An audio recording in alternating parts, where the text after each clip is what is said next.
I am tired of myself. When you say I'm sick and tired of being sick and tired, that's the facilitator of change. That's when you're ready to say these words, no more excuses.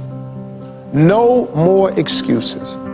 I've never met a person who was not successful that didn't have a great amount of self-discipline within their life. Self-discipline and being able to perform and being able to keep your life on schedule and being able to keep commitments and promises and meet deadlines is essential to success. None of us can afford to have a life that is controlled by someone else or a life that is basically controlled by our emotions.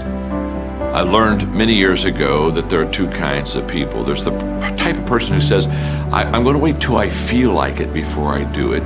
And then there's a person who says, I've got to do it so that I feel like it. One will never get anything done because they're still waiting to feel the moment to move. And the other person says, no, I need to move, and then I will begin to feel the moment. Sonia, self-discipline is essential in your life and in my life if we're going to get things done. So I have a challenge for every one of you this weekend. The challenge is simple. As you go through your weekend, and sometimes it's kind of hopefully an easier time of your week, ask yourself, am I practicing self-discipline in my life? Am I doing the things that I should do because I need to do them, or am I kind of waiting to feel the moment? If you don't know this quote, live by it. One can have no smaller or greater mastery than mastery over oneself. That's Da Vinci. Da Vinci did amazing things with his life. I wanted to do equally amazing things with mine. And if that's the game that we're playing, if I can construct my belief system, if I can choose at any moment to believe something that's more empowering than I was believing the moment before, and that will actually find its way into my actions, allow me to do things that I couldn't do the moment before, then it's like that moment in The Matrix where Neo realizes he knows Kung Fu. And that's like, as funny as that is, that's how I think about life. To me, the very fundamental purpose of life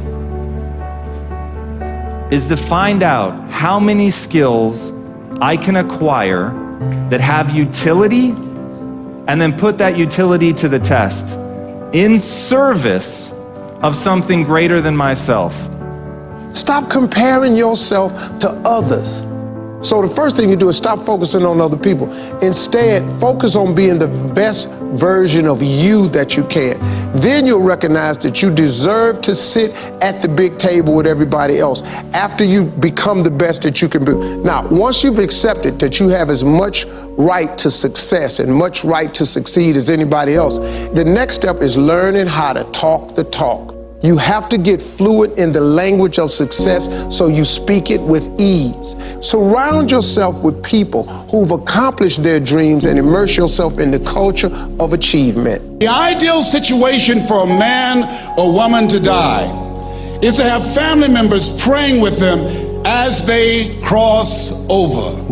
He said, but imagine, if you will, being on your deathbed and standing around your bed, the ghost of the dreams, the ideas, the abilities, the talents given to you by life, and that you, for whatever reason, you never went after that dream. You never acted on those ideas. You never used those talents. You never used those gifts. And there they are standing around your bed, looking at you with large, angry eyes, saying, we came to you, and only you could have given us life. And now we must die with you forever. And the question is, if you die today, what dreams, what ideas, what talents, what books, what music, what leadership, what voice will die with you? Miles Monroe, great orator and speaker, said the wealthiest place on the planet, it's not in the Far East where there's oil in the ground. It's not in South Africa where there are diamond mines. He said the wealthiest place on the planet is the cemetery, because there you'll find greatness that we've never seen. There you'll find talent and genius and potential never actualized. Perhaps that's why Henry David Thoreau wrote the words, "Oh God, to reach the point of death, only to realize that you've never lived." Maybe that's why some unknown writer wrote the words, "What if you live your whole life only to discover that it was wrong? That it was wrong. That you were chosen to do something else and you didn't do it." Repeat after me, please. Live full. Die empty. I want you to take some notes and some things, and I want you to think about your goals and dreams in the three categories that I mentioned: personal, professional, and your social contribution. How many of you are serious about your goals and dreams? Raise your hands, please. Thank you very much. How many of you don't want to take your dreams to your grave with you? Raise your hands, please. Very good. Shake someone's hand on your right and left. Look them in the eyes and say, "Get out of your head and step into your greatness." Do that right now, please. Say, "Get out of your head and step into your greatness." I want you to write this down. Let us say together, as you think about your goals and dreams, let us say together, "It's possible," together, please. Yes, write that down. See, ladies and gentlemen, as an entrepreneur, I've been an entrepreneur for 20 years. It's my 21st year. I could have been speaking and training for 34 years. But for 14 years, I was living in my head. For 14 years, I stopped myself.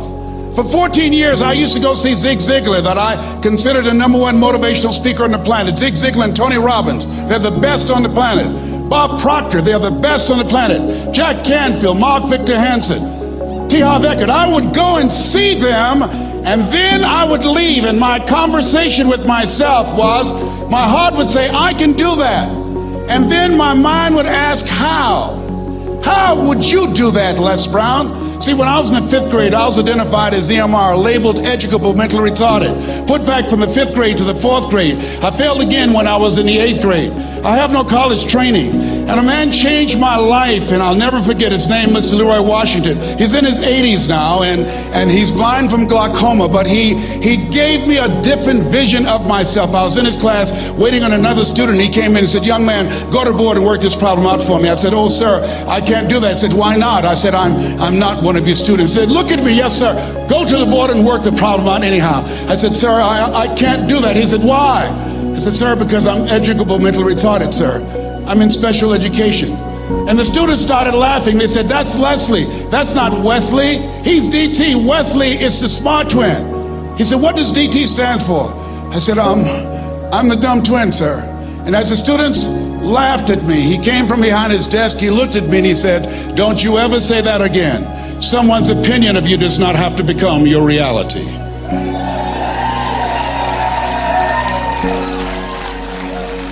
On one hand, I was humiliated, but on the other hand, I was liberated, because he looked at me with the eyes of Goethe, who said, "Look at a man the way that he is, he only becomes worse. But look at him as if he were what he could be, then he becomes what he should be." And so we developed a relationship. And one of the things that I can just tell you as you think about your goals and dreams, all of us can say in a spirit of integrity that it's possible. That if anybody at any point in time lived their dream, then it's possible that I can live mine. And what I did was, I made a mistake. I looked at my goals and dreams, and my mind said, "How will you do that?" I went from my heart to my mind, and I stayed up there for 14 years. 14 years. I can't bring those 14 years back. Those years are gone. And I've made a mission in my life to help people to stop putting it off and procrastinating. How many ever thought about something you wanted to do and you procrastinated, you talked yourself out of it? Raise your hand, please.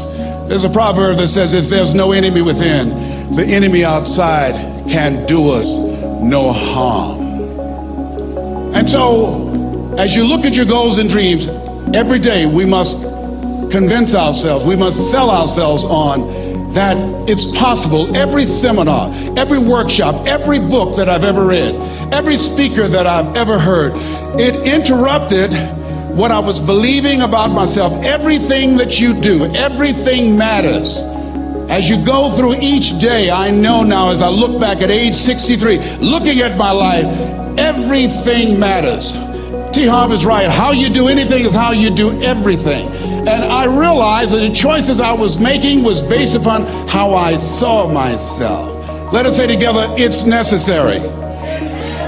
Write that down. It's necessary as you look at your goals and your dreams, it's necessary that you have a strategy and a game plan to change the story that you believe about yourself. And that's an ongoing process. I've discovered, and many people have, that what we do, what we accomplish, what we produce is a result of the story we believe about ourselves. My favorite book says, "Be ye not conformed to this world, be ye transformed by the renewing of your mind." And so as I began to work on myself, I realized that I'm getting out of one story and stepping into another story. As I become aware of